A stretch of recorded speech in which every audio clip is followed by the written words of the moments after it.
जय हिंद। आज दोस्तों हम बात करते हैं कि दुनिया में कितनी टाइप की बीमारियां होती हैं। देखिए, दुनिया में कुल 3 टाइप की बीमारियां होती हैं। पहला होता है कि इंडेमिक बीमारी। इंडेमिक बीमारियां वह बीमारियां होती हैं जो पूरे विश्व में फैलती हैं, बहुत ही तेज़ी से फैलती हैं।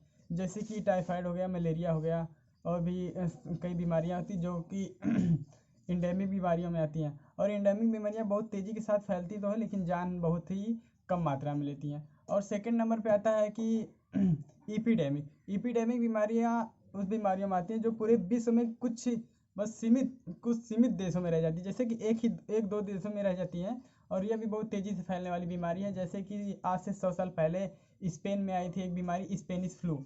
वह भी बहुत तेज़ी से फैलती है और यह भी जान बहुत तेज़ी से लेती है। और थर्ड नंबर पे आती है तीसरी बीमारी, का नाम है पैंडेमिक बीमारी। पैंडेमिक बीमारियों में वो बीमारियां आती हैं जो पूरे विश्व में फैलती बहुत तेज़ी से, एक महामारी का रूप ले लेती हैं। जैसे कि इस समय में आ गया है कोरोना वायरस को बहुत तेज़ी से जान ले रहा है।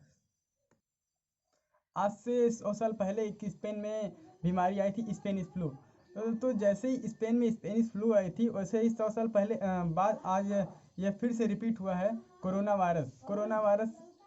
ठीक उसी तरह बीमारी है जैसा उसका फर्स्ट वेव उतना खतरनाक नहीं था, लेकिन उसका सेकेंड वेव बहुत ही डेंजरस साबित हुआ था। और उसका थर्ड वेव उतना खतरनाक नहीं था।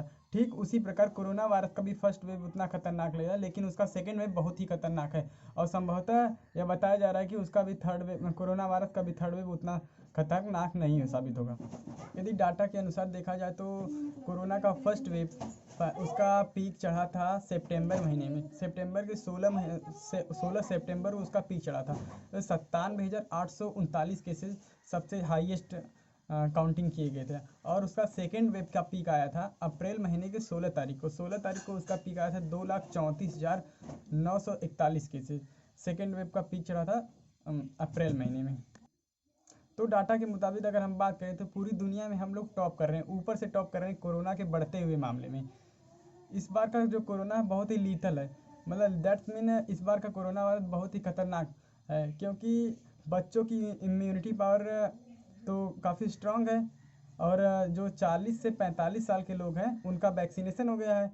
और इस बार का कोरोना वायरस जो वर्किंग कैपेसिटी मतलब कि युवाओं में हो रहा है, क्योंकि बच्चों का वो इम्यूनिटी पावर तेज़ है, और जो 40 से 45 से ज़्यादा उनका वैक्सीनेशन हो गया है, इसीलिए ये युवाओं में ज़्यादातर पाया जा रहा है इस समय। इस बार देखा जाए तो गवर्नमेंट और पब्लिक भी उतनी एक्टिव नहीं दिख रही है, क्योंकि जब पहले फर्स्ट वेव आया था तो गवर्नमेंट ने रेलवे के कोच को, बोगियों को कोरोना वार्ड बनाया था। डीआरडीओ ने दिल्ली में अस्पताल बनवाया था, जबकि उस समय बस केवल पीक चढ़ा था 97,839 के थे। बट इस समय जो पर डे केसेस आ रहे हैं 2 लाख से 2 लाख 2.5 लाख ज़्यादा आ रहे हैं। तो इससे गवर्नमेंट की भी एक्टिव होना चाहिए और हमारे जनता को भी ज़्यादा से ज़्यादा एक्टिव होना चाहिए। कोरोना वायरस के सेकेंड वेव में देख रहे हैं हम कि ब्रीथिंग सिस्टम का प्रॉब्लम ज़्यादा आ रहा है। दैट मीन कि सांस लेने में लोगों की दिक्कत बहुत ज़्यादा आ रही है, क्योंकि इस बार ऑक्सीजन ऑक्सीजन कहीं है ही नहीं। और वेंटिलेटर पे जो मरीज पड़े हुए हैं उनके लिए ऑक्सीजन लाना बहुत ही दुर्लभ हो गया है, बहुत ही दुर्लभ हो गया। आपको जानकर हैरानी होगी कि 7% की कमी हो गई है, उसकी 7% अगर आएगा तब उसकी जाके पूर्ति होगी। 7% दैट मीन कि अगर अस्पताल में तो एक मरीज के पास ऑक्सीजन है और 7 लोगों को और चाहिए, इतने की हमारे यहाँ कमी है।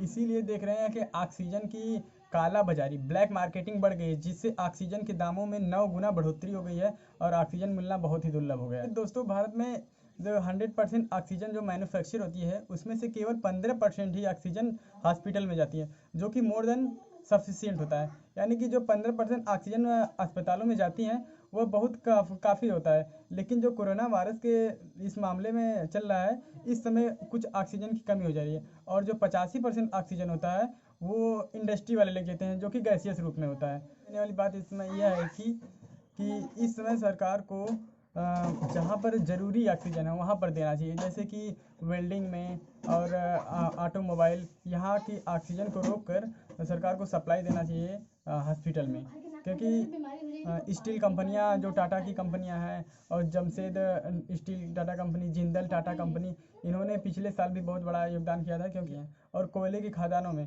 मोटी मोटी पाइपों में, इतने इतने पाइपों में जाती हैं ऑक्सीजन, जो कि वहाँ पर धीमा करके हमें हॉस्पिटल में देने चाहिए, क्योंकि इसमें वहाँ पर काम धीमा भी चलेगा तब भी चल जाएगा, लेकिन यहाँ पर अगर ऑक्सीजन नहीं मिलेगा तो कितने लोगों की रोज़ जाने जाएंगी।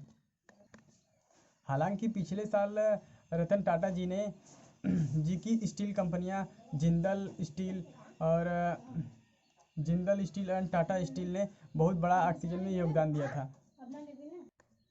और ख़ास बात यह है कि इस बार गवर्नमेंट को एक इस्मा एक्ट लगा देना चाहिए, जो कि सन 1968 में पारित किया गया था, इसेंशियल सर्विस मेंटेनेंस एक्ट।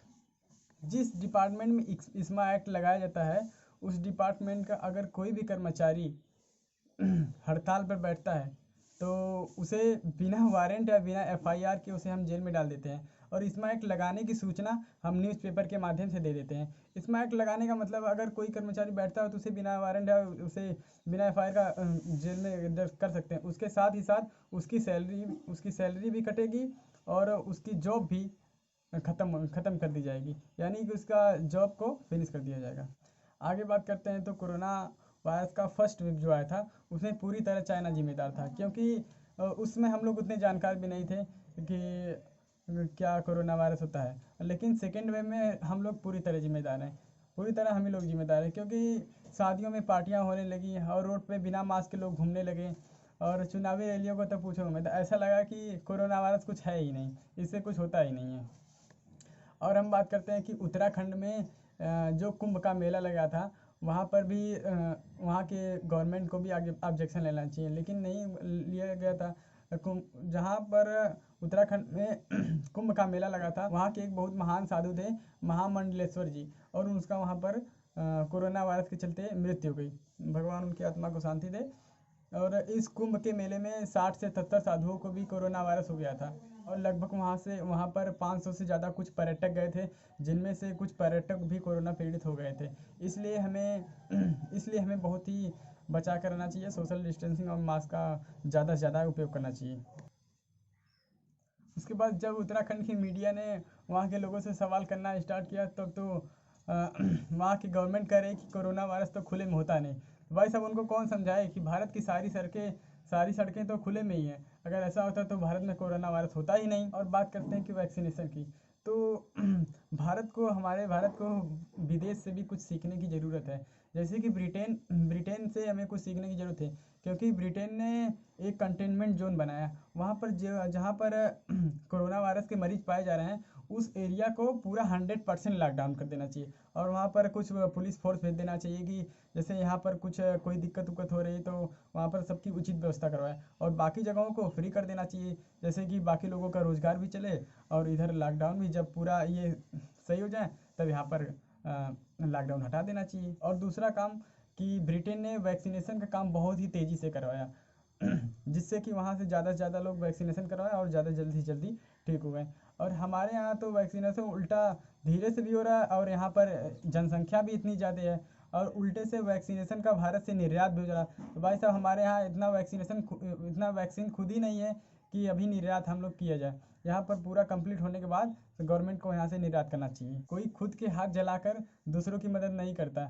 और रही बात इंडिया की, तो इंडिया में आधे से ज़्यादा लोग तो वैक्सीनेशन करवाने से डर रहे हैं कि वैक्सीन लगवाएंगे तो सबकी मृत्यु हो जाएगी। यह भी गांव में कुछ भ्रांतियां फैली हुई हैं। यहाँ पर ऐसी कोई बात नहीं है कि वैक्सीन लगवाने से किसी की मौत हो जाएगी, लेकिन गवर्नमेंट ने जो कदम उठाया कि वैक्सीनेशन का काम बहुत ही तेज़ करवाया, इसमें कोई शक नहीं है।